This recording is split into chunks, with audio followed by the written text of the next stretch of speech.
Chapter 9. Escaped? From where? Carrie realized, for the first time, that he didn't know where his brother was. How could that be? Had he been living in a dream world for an entire year? I guess we've all been living in a dream world, his father said, echoing Carrie's thoughts. I've tried to protect you. The doctors said I should. Protect me from what? Carrie asked. From Donald? His father didn't answer. He walked to the refrigerator, pulled out a pitcher of orange juice, and poured Carrie a glass. Carrie took the glass from his father's hand and took a long, cold sip. The juice tasted bitter and pulp stuck in his throat. He took another sip to wash it down. Well, Dad, he started, but his father had returned to the living room. Is Donald coming home? Carrie asked.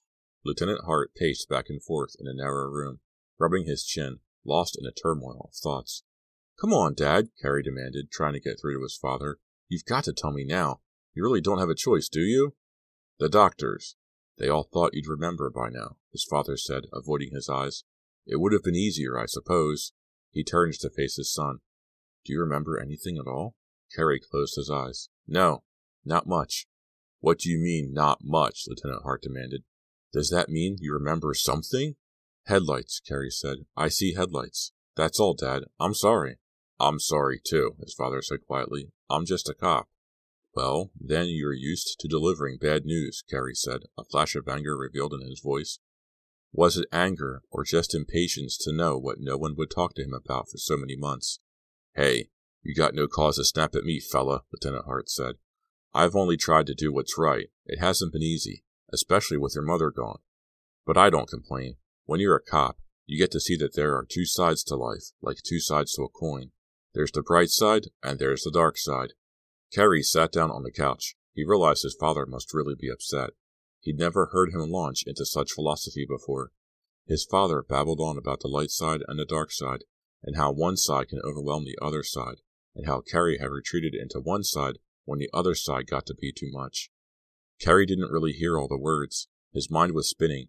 His father's voice floated nearby, then drifted away as Carrie's own thoughts broke into his consciousness. He thought about how much he had missed Donald, how much he had relied on his older brother, how much his brother's encouragement had meant to him, and how badly he had felt when Donald had become displeased or had criticized him. Donald had been the most important person in his life. How could he not know where Donald was? How could he not care? At least that's what the doctors think, his father said. But now, of course, all that has changed. He stared at Carrie from across the room. The gray morning light filtered through the window, casting more shadows than light. What? Carrie struggled to hear his father. There was a fluttering in his ears, like the flapping of bird wings. Listen, Carrie. With Donald escaped, I got no choice. I've got to tell you a little. It isn't going to be easy for you, but... Lieutenant Hart started to sit down on the couch next to Carrie, but the phone rang. Carrie jumped up, but his father got to the phone first. Hello? His eyes opened wide, then returned to narrow slits. He stood holding the receiver in silence for a few seconds, then replaced it angrily. Who was it? Carrie asked. Some girl, probably a friend of yours, Lieutenant Hart said, easing himself back down onto the couch. She started to say something, but when she realized it was me, she hung up. He groaned. His back must have been giving him pain. Probably Sharon, calling to give him a cheerful morning death threat, Carrie thought. Look, Dad, Carrie said impatiently. Whatever you've got to tell me, just tell me. You're only making it worse by dragging it out like this. Making it worse? Lieutenant Hart's face twisted into an ironic smile. Oh boy. He seemed to drift away again. Even though he was sitting next to Carrie on the low couch, he was miles away. The fluttering left Carrie's ears. Now the silence seemed crushingly loud. Say something, Dad. Say something. There was a car accident, Lieutenant Hart said flatly, staring at his shiny black police shoes. I knew it, Carrie cried. The headlights. His father got up and walked over to the window. Come on, fella. Don't interrupt. Let me just tell it. Make it a little bit easy for me, okay? Sorry, Carrie said. He was as surprised by his outburst as his father. Why had he done that? He hadn't known it. He had no memory of a car accident. Why was he so quick to say that he had? It was a little over a year ago. In July, you were all on vacation. There was no school. His father was staring out the window as he spoke. The gray morning light washed over him, turning him gray, spreading gloom instead of warmth. It was late at night. There were 3 of you in the front seat of our car. Do you remember the car? Carrie thought hard. No. I'm not going to give you details, Carrie. I'm only going to tell you enough. Enough so you can deal with Donald's escape. Okay, Carrie said, unable to hide his impatience, even though he could see his father was struggling with every word. Silence. A car rumbled by, tires spinning over pebbles in the road as it climbed the steep hill. It was late at night. Did I say that? Oh well, it doesn't really matter. There was an accident, a collision down by the foot of the hills, on Edge Creek by the turn. Donald's girlfriend was sitting in the middle between you and Donald. It was a bad crash. Her head hit the mirror. Then there was a second jolt, and... Carrie waited. His father took a deep breath. He was a policeman, but he never got used to death. The girl was killed, he said quickly. And Donald? Carrie asked, his voice gurgling up weakly from deep in his throat, his hands ice cold. Donald couldn't accept it. He cracked. But he was alive, Carrie demanded. Yeah. Untouched, practically, Lieutenant Hart replied, seemingly surprised by the question. So were you, just a few cuts. That scar over your eyebrow. Carrie's hand went up to the scar. It was still a little tender. He'd never paid any attention to it, except when his comb slipped or he accidentally scratched it. But Donald couldn't accept that his girlfriend was dead. He cracked. He just snapped. We had no choice. We had to send him away, to a hospital. You know, a place for mental patients. That's where his brother was, in a mental hospital? You, don't remember any of this? His father asked cautiously. No, Carrie muttered. No. Headlights. Just headlights. Nothing. Well, I've told you most of it. Enough, I guess, Lieutenant Hart said, leaning on the windowsill, staring out into the gray morning. Donald's been in the hospital ever since. I tried to see him, but the docs don't want me to. They thought he'd snap out of it better if he didn't see any of us for a while. They're probably right. I got weekly reports from them, though. I kept tabs on him. I didn't desert him up there. And is he better? Carrie asked, his voice nearly a whisper. That's what the docs told me. They said he was getting better every day. Might even be home by Christmas. Then, first thing this morning, I get a call. Donald's run away. Flew the coop. He shook his head sadly. Maybe he just decided he had enough. Maybe he's fine now, Carrie said. Maybe there's a Santa Claus and he really lives at the North Pole. You know that's not the way it works, Lieutenant Hart said bitterly. Maybe he's heading home, Carrie said, ignoring his father's words, caught up in his own swirling thoughts, struggling to keep from being buried under the weight of the horrifying story he had just been told. We'll get to see him, to talk to him. That'll be great, won't it? I don't know, his father said. I don't know. He glanced at his watch. Then he turned from the window and walked over to Carrie. Are you okay? I guess so. I still don't remember. It'll come back, and you'll be able to face it then. You're stronger than you think.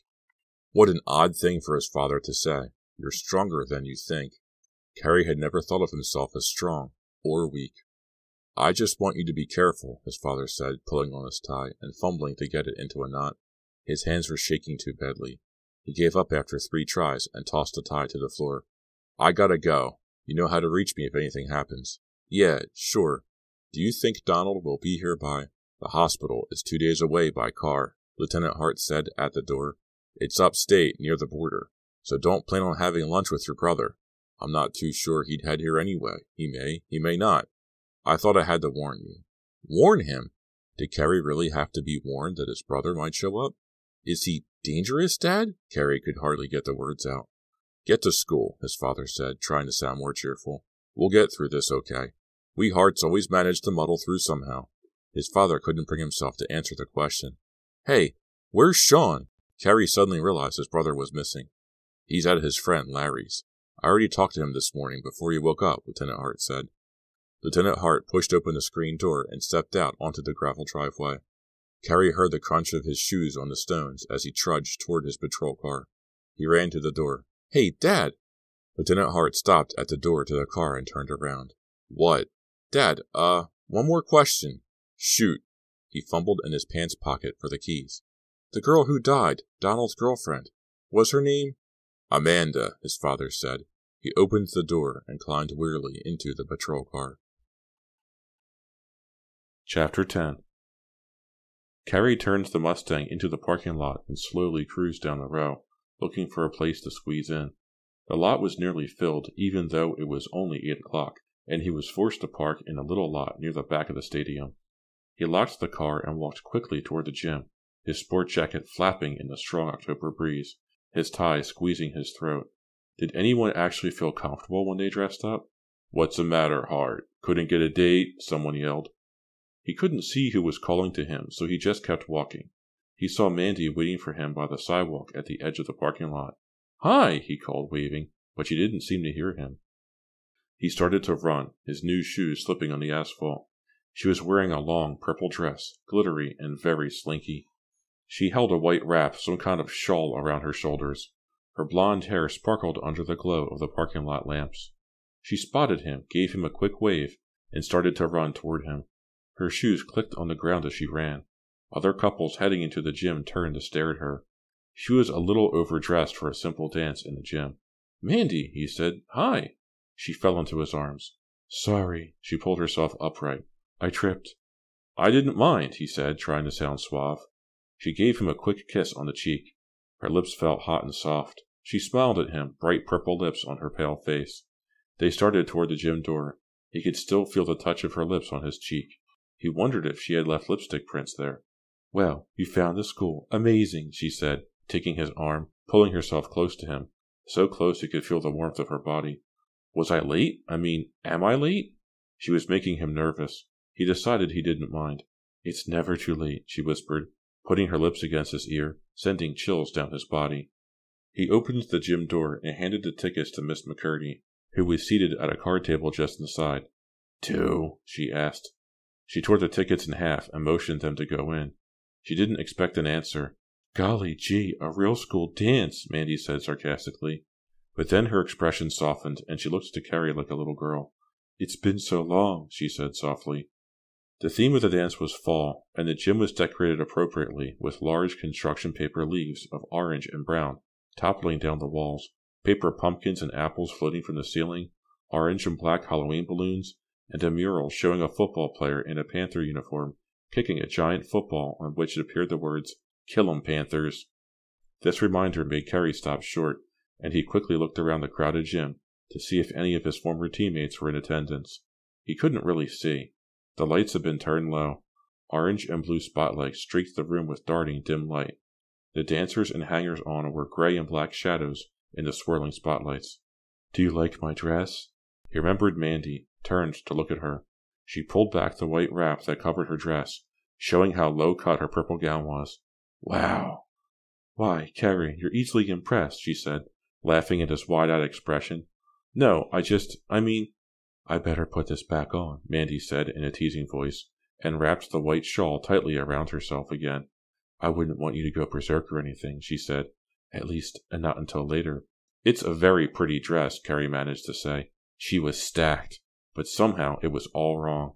That body on that innocent face, that dress, it didn't really seem to fit her at all. It was almost as if she was wearing someone else's dress, someone else's body. "I'm glad you like it," she said coyly.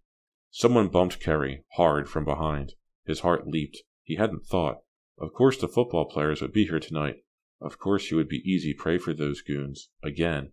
He spun around, ready to fight. "Hey, how's it going?" "Josh! Hi, this is Mandy. Mandy, Josh." "I'm Josh," Josh said, staring at Mandy's dress. "You must be Josh," Mandy said.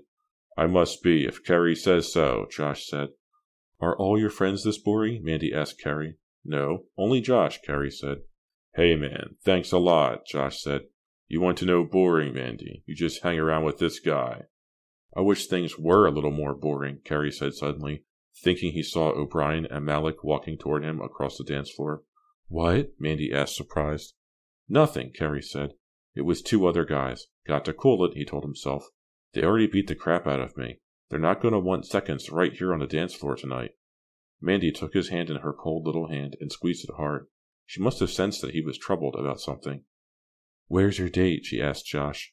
"See, over by the wall. She's the one on her knees over there," Josh said, pointing.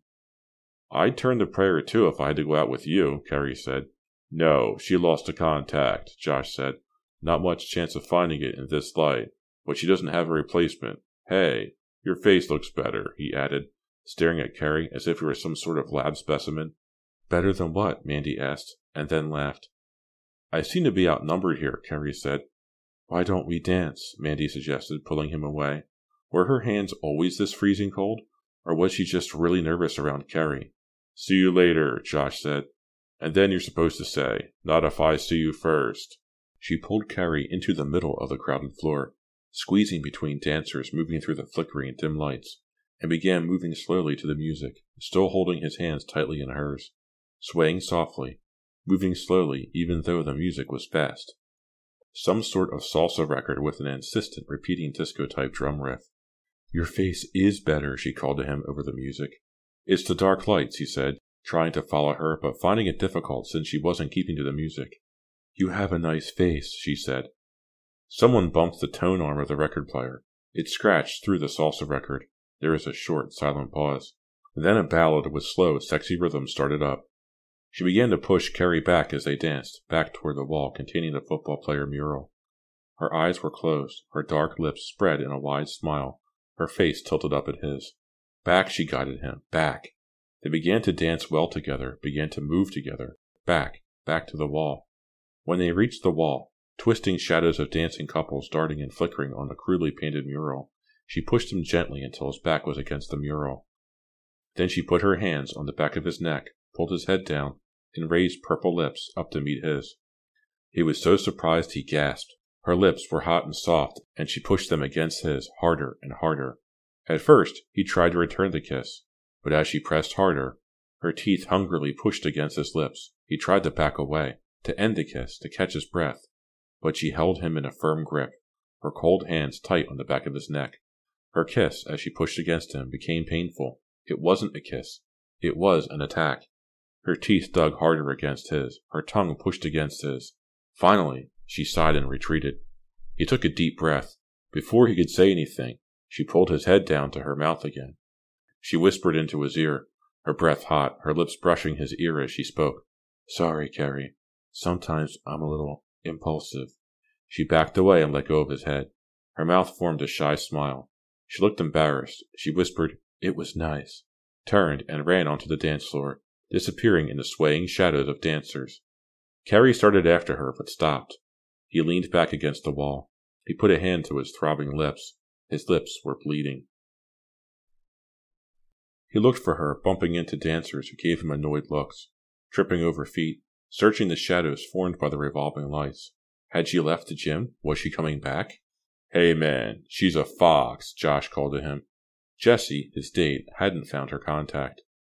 She was dancing with one eye squinted. She pointed at Carrie in greeting. You noticed, Carrie called, trying to sound nonchalant, hoping that Josh wouldn't ask where Mandy was. Where's Mandy anyway? Josh called. He was a terrible dancer. He looked like a duck when he danced, wobbling from side to side. Girls' room, Carrie answered, searching the crowd. Later, Josh said. He waddled off, Jessie squinting after him.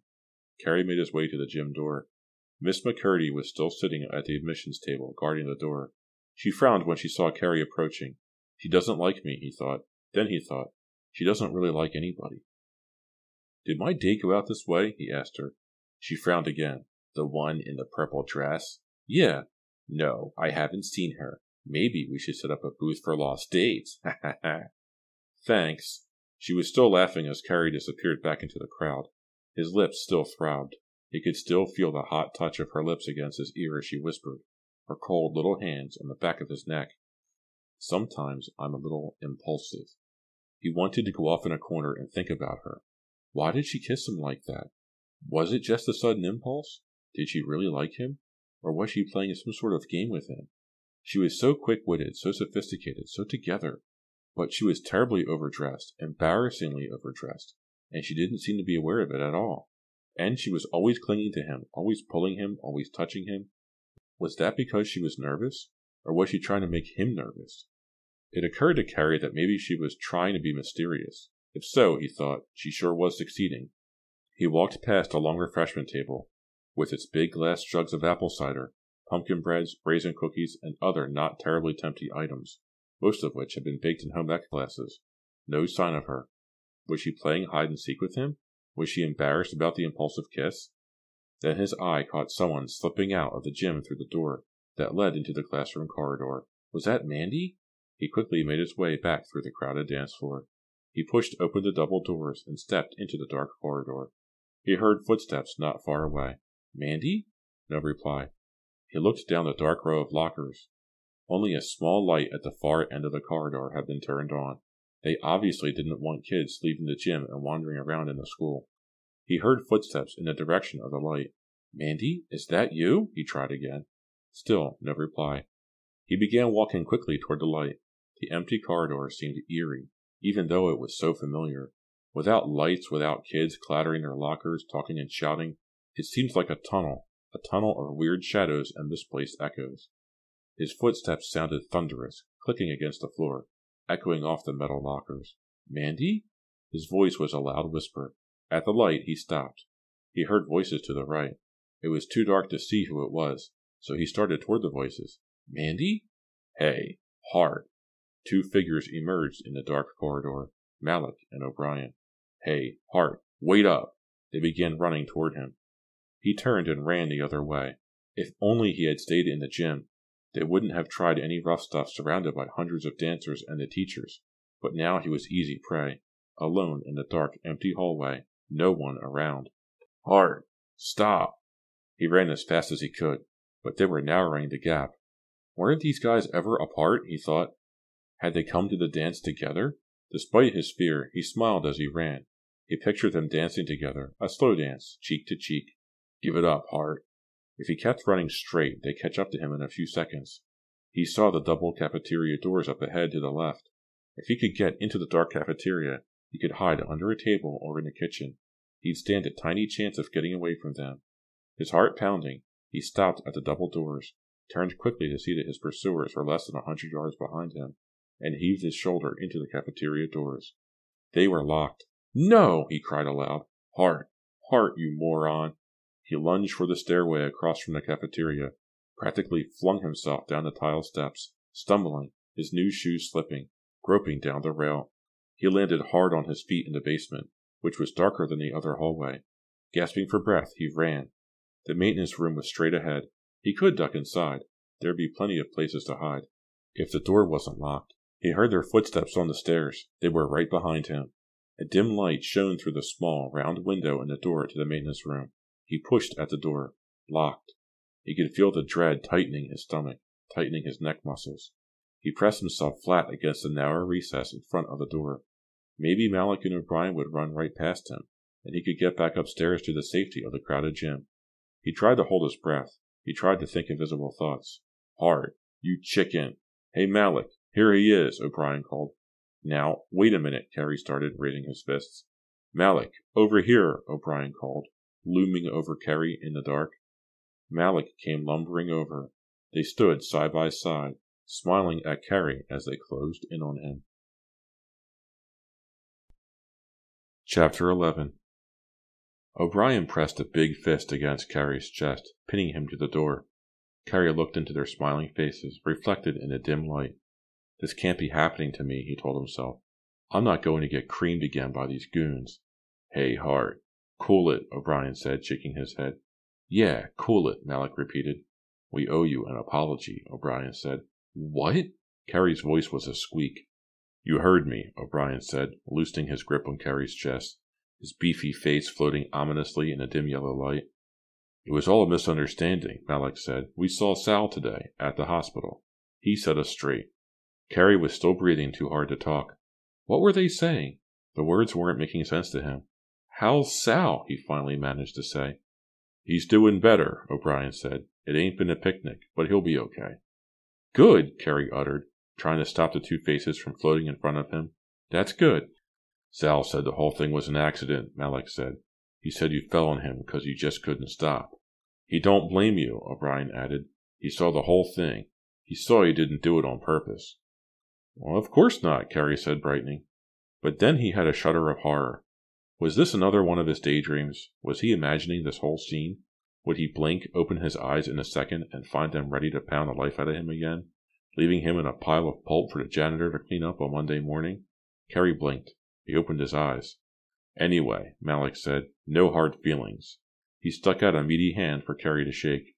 Carey shook his hand. Then he shook O'Brien's hand. "No hard feelings," O'Brien said. "Hey, you're still a little puke," Malik said, tapping Carey hard on the knot of his tie. "But we wanted to set the record straight." They turned and walked off into the darkness. Carey waited, listening to them climb the stairs. "What a dork," he heard O'Brien say. He heard them both laugh. Their laughter and the footsteps grew fainter, then faded to silence. Carey stood in the dark doorway for a few more minutes, getting himself together. He began to feel pretty good. He realized that word would get around about what Sal had said, about how it was all an accident. Maybe people would start talking to him again, start treating him as if he didn't have bubonic plague, and the pranks would stop, and no more late-night threatening phone calls. "Okay," he called out to no one. He walked to the stairway and began climbing the stairs 2 at a time. He could hear the music from the gym, pounding drums, loud saxophones, Mandy. He had almost forgotten about her. He had to find her. He wanted to tell her what had happened, how good he felt. He wanted to dance. He wanted to shout. Maybe they could leave the dance and go be impulsive somewhere together. He pushed open the door to the gym and was assaulted by a wave of heat and noise, by twirling purple lights, weaving and swaying dancers, a roar of talk and laughter. "Hey, Mandy!" There she was, standing by herself at the end of the refreshment table, a cup of cider in her hand. "Mandy, where'd you go?" "Never mind that. Where do you go? I've been looking all over for you." She took his arm. Her hands felt warm for the first time. "Want some cider? It's pretty good if you like cider. I thought maybe you had run away. You wouldn't run away, would you, Carey? You like me, don't you?" She was talking a mile a minute. Why was she so worked up? He was the one who was excited. "2 of the Panthers just apologized to me," he said, putting his arm around her waist. She pulled away, out of his grasp. "What?" "Sal told them it was all a mistake, so they apologized. I'm not the school villain anymore." "That's nice," she said, looking at him as if he were speaking another language. "I never thought you were a villain," she said, returning to her kittenish voice and resting her head on his shoulder for just a second. He was suddenly very thirsty. He poured a cup of cider, then another. It was sweet and cold. He smiled at Mandy, who returned his smile with a devilish grin of her own, a wisp of blonde hair floating gently down her pale forehead. "Let's dance," she said, pulling him with both hands. "I don't want you to run away again. Do you hear?" Carey smiled and followed her onto the crowded floor. It seemed to him that she had it all backward. It was she who had run away. But he didn't feel like arguing with her. The music was slow and soft, an old Carpenter's record they always played at dances. "We've only just begun," and she felt warm and small pressed against him, warm, small, and exciting. They danced a lot without talking much. The evening passed quickly. They were playing The Last Dance, a Donna Summer record, and then the bright gym lights were turned on, and the dance was over. Mandy put her arm through his waist as they made their way through the exit to the parking lot. Josh gave Carey a thumbs-up sign from across the gym. Carey wanted to talk to Josh, to tell him about his apologies from O'Brien and Malik. Josh would be as surprised as Carey, but he couldn't get over to Josh, and he lost him in a crowd of kids pushing their way through the single, narrow exit. The cold air hit their faces as they stepped outside. It was cold enough for a frost. Carey hoped the Mustang would start. It was even more finicky in cold weather. Mandy grinned up at him. "What's so funny?" he asked, pulling her close. "Nothing. Just thinking," she said coyly. "Thinking? That can be dangerous," he said. "Where's the car?" she asked. "Oh, I had to park it in front of my house. I couldn't find a place down here. It's a short walk. 5 or 6 miles uphill. You don't mind, do you?" She laughed and shook her head. "You're funny," she said quietly, and gave his hand a hard squeeze. "I'm sorry you didn't get to talk to Josh more," he said. "He's very funny. He's the funniest guy I know." "How long have you been friends?" she asked, her breath smoking in the cold air. She pulled the white shawl around her shoulders. It really wasn't warm enough for the cold night. "I'll find a way to keep her warm," Carey thought. It's funny, he thought. He was walking along with her, talking about Josh, but he was thinking about sex. He decided that wasn't strange at all. That's what he always did when he was with a girl. He talked about some subject or another and thought about sex. He wondered if Mandy was doing the same thing. He hoped she was. "We've walked 6 miles. Where's the car?" she asked. "It's right here," he said. He stopped. His mouth dropped open. "Oh, no." He shook his head. "No. No, no. This can't be happening." The tires on the Mustang were slashed to ribbons, all 4 of them. Pieces of rubber lay strewn across the aisle of the parking lot. Someone had slashed the tires and slashed at them until pieces had been torn clear off. Mandy stared at the car, which looked so weird resting at such a low angle. Then she screamed and buried her head in Carey's shoulder. "Oh my God, Carey," she said, her voice shaking. This is getting scary.